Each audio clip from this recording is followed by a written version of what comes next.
சுதனும் மதனும் நண்பர்கள். இருவரிடமும் சில பேனாக்கள் உள்ளன. நீ எனக்கு ஒரு பேனா தந்தால் நம் இருவரிடமும் சம எண்ணிக்கையில் பேனாக்கள் இருக்கும். தருவாயா? இது சுதன்.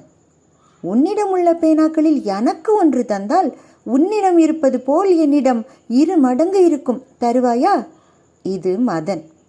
அப்படியானால் இருவரிடமும் உள்ள பேனாக்களின் எண்ணிக்கை என்ன? இதுதான் கேள்வி. நமக்கு 2 பேர்கிட்டையும் எத்தனை பேனாக்கள் இருக்குங்கிறது தெரியாது. அதனால் சுதன்கிட்ட எக்ஸ் பேனாக்கள் இருக்குது அப்படின்னு வச்சுக்கலாம்.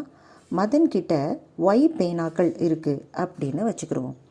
முதல்ல சுதன் என்ன சொன்னான் அப்படிங்கிறத பார்ப்போம். நீ எனக்கு ஒரு பேனா தந்தால் நம் இருவரிடமும் சம எண்ணிக்கையில் பேனாக்கள் இருக்கும் அப்படின்னு சொன்னான். அப்போ மதன் ஒரு பேனாவை சுதன்கிட்ட கொடுத்துட்டா சுதன்கிட்ட X+1 பேனா இருக்கும், மதன்கிட்ட Y-1 பேனாக்கள் இருக்கும்.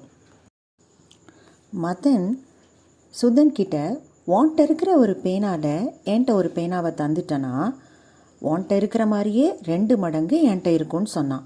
அப்போ சுதன்கிட்ட ஒரு பேனா குறைஞ்சிரும். அப்போ சுதன்கிட்ட X-1 பேனா இருக்கும்.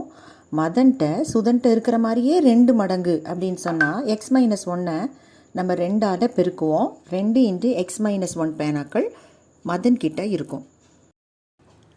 இவங்க 2 பேர் உரையாடல்களில் இருந்தும் நமக்கு 2 சமன்பாடுகள் கிடைத்திருக்கிறது.